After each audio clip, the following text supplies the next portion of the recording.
This is Betsy Jensen, and you are listening to Unstoppable Body and Mind, episode 88, Nervous System Basics. In this podcast, we learn to upgrade our brain and understand the power of our thoughts, to heal and to create the results we want in our life. Become the person in control of your healing and make peace with your life. Become unstoppable, body and mind. Hello, my loves. I feel like it has been forever since I've recorded a podcast. You may have noticed that I haven't been recording them as frequently lately.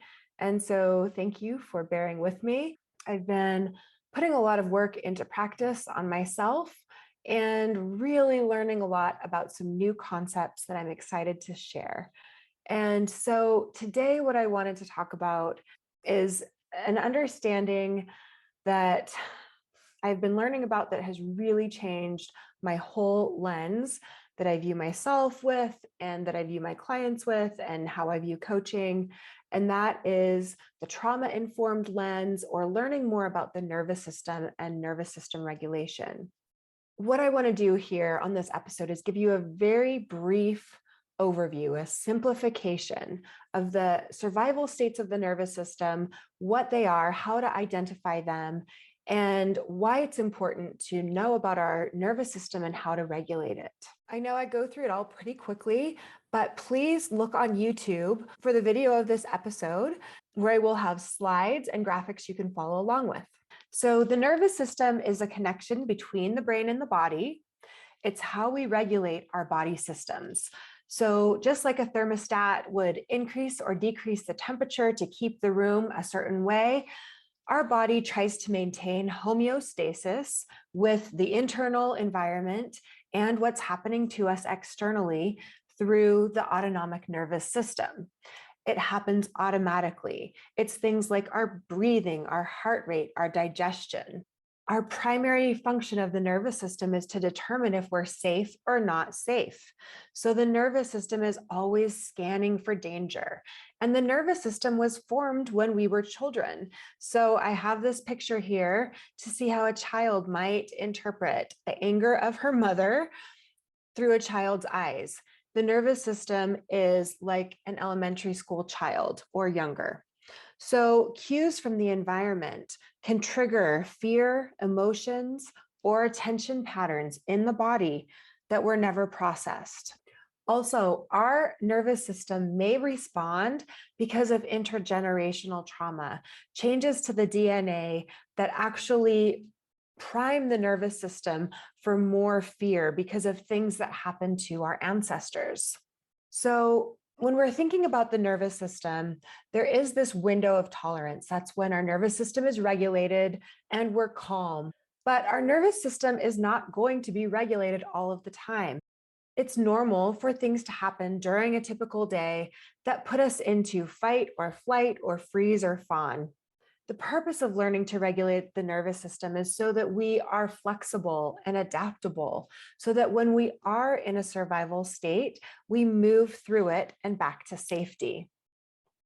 This example shows that you may be in your window of tolerance, and then you receive an email from your boss saying, I want to talk to you. You get into fight or flight, you're nervous, and then your boss validates your work. So you start coming down and feeling better and back into the window of tolerance. Your boss gave you a new project because you're doing so well. And so when you start it, you go into freeze, which is overwhelm. But then it's time to go home. And so you start feeling regulated again, and you get home and the kids are yelling. So you go back into fight or flight. This is normal. What we do not want is to get stuck in repeating the stress cycle. Why is it important that we don't stay in those survival states? Because it affects all of the organ and body systems. So the vagus nerve is the main connection between the body and the brain, giving this information on whether we're safe or not. And it will control whether we try to go and fight the danger, or flight to run away from it, or freeze or fawn. And depending on which nervous system state we go into, it will change all of these things: the heart rate, the blood pressure, immunity, inflammation, satiation, whether you feel full or not, stomach acidity, blood sugar regulation, bile release and production, water and sodium balance, saliva, sweat, and tear production, mental focus or feelings of fatigue, and the speaking or quality of your voice. So when we're talking about the autonomic nervous system and the survival states, there are a few different parts that we'll talk about a little more in detail.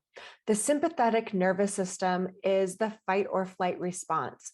It is a state of high arousal in the body. So there's increased blood pressure, heart rate, shallow breathing, adrenaline, increased cortisol, increased muscle tone, and racing thoughts. There's decreased digestion, circulation to the extremities, immune response, clear thinking, and social ability. So blood is essentially diverted to the places in the body. The whole body prepares to either run away from or fight something that is dangerous, but we think that we still have a chance of overcoming it.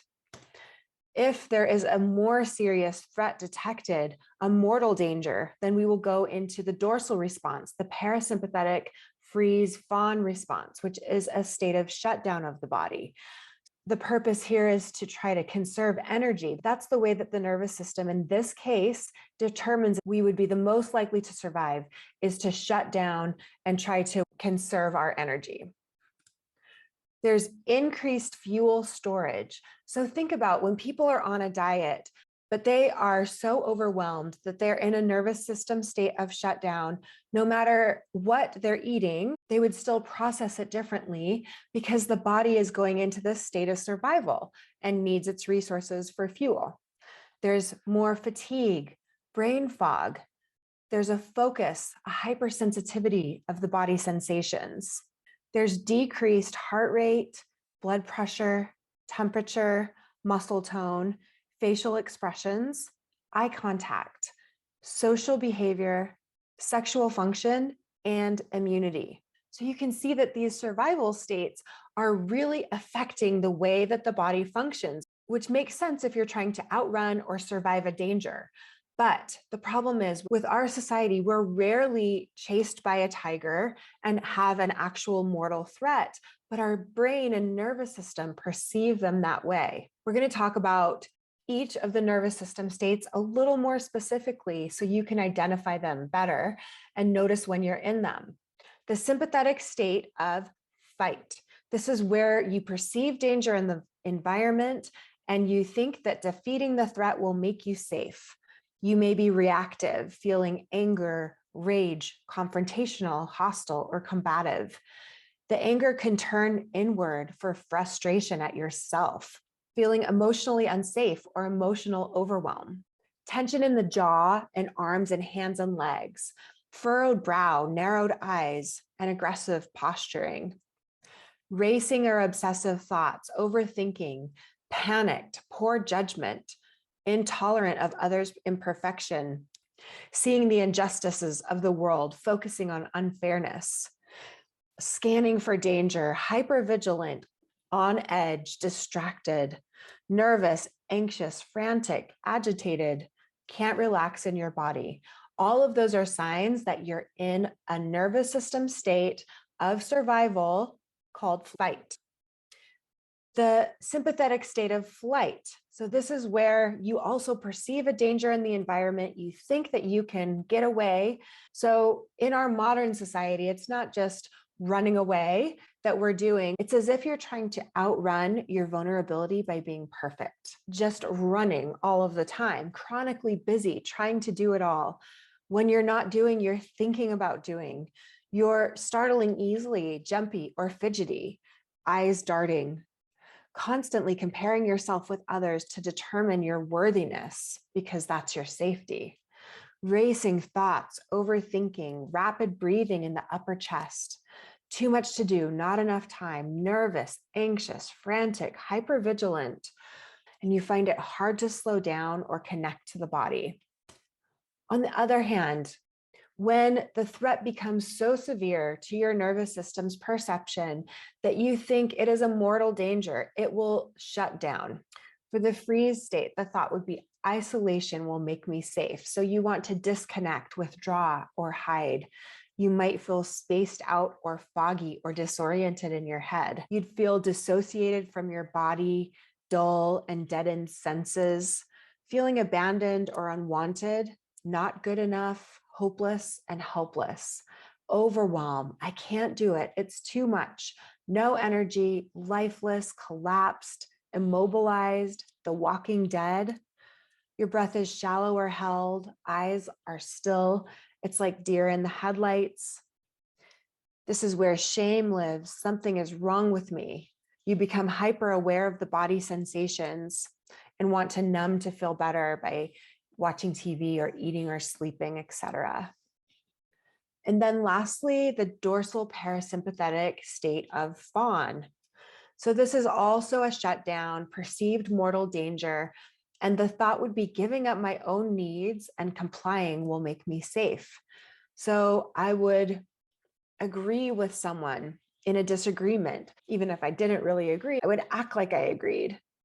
This is people pleasing, over apologizing, having no boundaries, being highly aware of others' somatic cues, like you're always reading the room.